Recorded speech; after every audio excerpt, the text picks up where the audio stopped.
ایک اور انگریز رائٹر کا میں نام لوں گا آپ کے سامنے. اس انگریز رائٹر کا نام ہے انٹونی فلپ. اس نے ایک کتاب لکھی تھی، پہلے ناستک تھا وہ. اس نے ایک کتاب لکھی تھی دیر از نو گاڈ، کوئی خدا نہیں ہے. کیا کہا اس نے؟ کوئی خدا نہیں ہے. کتاب لکھی. اس کے بعد جب وہ بڑا ہوا اور زیادہ اس نے سوچ بچار کیا، ریسرچ کیا، تو اس کو پتا چلا کہ نہیں، اس کائنات کا کوئی رب، کوئی خدا، کوئی سرشٹی کرتا، کوئی نرماتا ضرور ہے. اسی لیے اس نے ایک اور کتاب لکھی جس کا نام رکھا دیر از اے گاڈ، کہ خدا ہے، اور نو کو کاٹ دیا. تو ہم صرف اپنی دلیل پیش نہیں کر رہے ہیں، بلکہ خود ناستکوں کی زبان سے، جو پہلے ناستک تھے ان کی زبان سے ہم آپ کے سامنے دلیل پیش کرتے ہیں کہ وہ لوگ مانتے ہیں کہ اللہ تبارک و تعالیٰ موجود ہے. تو یہ دلیلیں ہو گئی. اب آتے ہیں رسول اکرم صلی اللہ علیہ وسلم. رسول اکرم صلی اللہ علیہ وسلم سچے نبی ہے کہ نہیں؟ کوئی تو آپ کو سوال کر سکتا ہے. کوئی غیر مسلم بھائی آپ کے سامنے یہ سوال رکھ سکتا ہے، پوچھ سکتا ہے کہ تمہارے پاس کیا پرمان ہے کہ اللہ کے رسول صلی اللہ علیہ وسلم، جس کو تم پیغمبر کہتے ہو، وہ سچے نبی تھے؟ تو ہم یہاں پر 4 لیول رکھتے ہیں. پہلا یہ ہے کہ کوئی بھی شخص اگر نبی ہونے کا دعویٰ کرے تو ہم اس کی پوری زندگی کو ٹٹول کر دیکھیں گے کہ وہ آدمی کیسا تھا. وہ جھوٹ بولتا تھا، لوگوں کو دھوکہ دیتا تھا، چوری ڈکیتی کرتا تھا، شہرت کا جذبہ رکھتا تھا، کیسا تھا. دوسری دلیل جو ہماری ہے، یا جو دوسرا لیول آپ مقرر کریں گے، کہ اس نے جو دعویٰ کیا وہ دعویٰ پر کھرا اترا کہ نہیں. ایسا ہوتا ہے نا، بہت ساری کمپنیاں اپنا پلان پیش کرتی ہیں کہ میرا یہ پلان ہے، اس کے بعد وہ لوگ فراڈ کر کے بھاگ جاتے ہیں، دعوے پر پورے نہیں اترتے.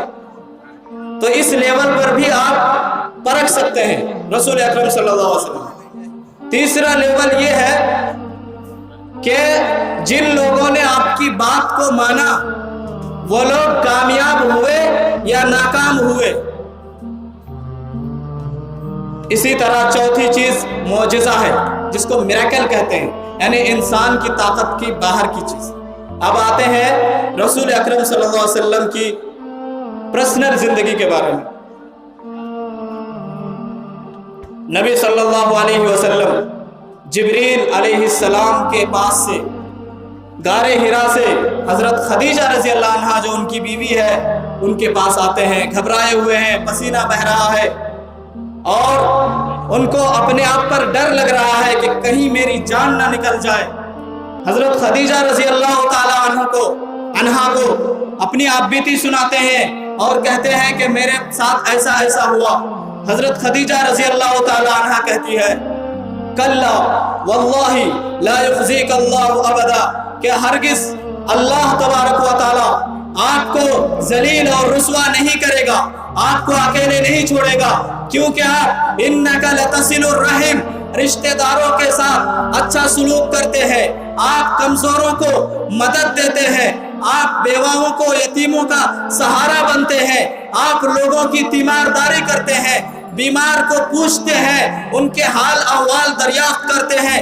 اور جو شخص ایسا ہو جس کا کیریکٹر اتنا صاف ستھرا ہو، یقیناً اللہ تبارک و تعالیٰ اس کو کبھی برباد نہیں کرے گا. یہ حضرت خدیجہ ایک بیوی، کسی بھی بیوی کو اس کے شوہر کے بارے میں پوچھا جائے تو اس کو اپنے شوہر کی سچائی برائی سب کچھ پتا ہوتی ہے. یہ رسول اکرم صلی اللہ علیہ وسلم کے گھر کی گواہی ہے. اسی طرح آپ ان کے دشمن کی گواہی بھی لے لیجئے. ابو جہل جو رسول اکرم صلی اللہ علیہ وسلم کا سب سے بڑا دشمن تھا، ان کا بھانجا مسور بن مخرمہ آتے ہیں اور پوچھتے ہیں، اے ماما جان، رسول اکرم صلی اللہ علیہ وسلم کے بارے میں آپ کیا سوچتے ہیں؟ نبی صلی اللہ علیہ وسلم نے جب نبی ہونے کا دعویٰ نہیں کیا تھا اس وقت آپ کیسے تھے؟ یعنی آپ کا کیریکٹر کیسا تھا، آپ کو معلوم ہونا چاہیے کہ آپ صلی اللہ علیہ وسلم قریش کے معاشرے میں، اس سماج میں 40 سال تک رہے، سب کے سامنے آپ کا کیریکٹر کھلے ہوئے آئینہ کی طرح تھا۔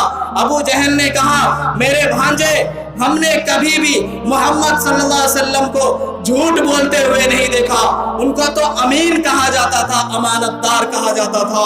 مسور بن مخرمہ جو ان کے بھانجے ہیں، انہوں نے سوال کیا پھر آپ نبی صلی اللہ علیہ وسلم کو کیوں نہیں مانتے، کیوں ان کے ساتھ دشمنی کرتے؟ تو ابو جہل نے کہا کہ بھانجے بات یہ ہے کہ ہمارے خاندان نے اور محمد کے خاندان نے سمان کا مقابلہ کیا، یعنی سماج میں اپنا سمان پانے کے لیے دونوں کا کمپٹیشن چل رہا تھا، بنو ہاشم کا اور ہمارے خاندان کا۔ انہوں نے لوگوں کو کھانا کھلایا، ہم نے بھی کھانا کھلایا، انہوں نے حاجیوں کو پانی پلایا، ہم نے بھی پلایا۔ دونوں جب مقابلے کی میدان میں ایک ساتھ پہنچ گئے تب بنو ہاشم کے خاندان سے اٹھ کر کے محمد یہ کہتا ہے کہ میں نبی ہوں، تو اب اس کے جواب میں ہم کیا پیش کریں؟ تو ظاہر سی بات ہے کہ محمد نے نبی ہو کر کے ہمارا سمان چھین لیا، ہماری عزت چھین لی اور بنی ہاشم کو سب سے اوپر پہنچا دیا، سب سے ٹاپ پہ پہنچا دیا، اس لیے ہم کبھی بھی اس کی پیروی نہیں کریں گے۔ لیکن اس روایت میں آپ دیکھ سکتے ہیں کہ جس کو فرعون هذه الامہ کہا گیا، یعنی اس امت کا فرعون اگر کوئی ہے تو ابو جہل ہے۔ وہ گواہی دے رہا ہے کہ رسول اکرم صلی اللہ علیہ وسلم جھوٹے نہیں تھے۔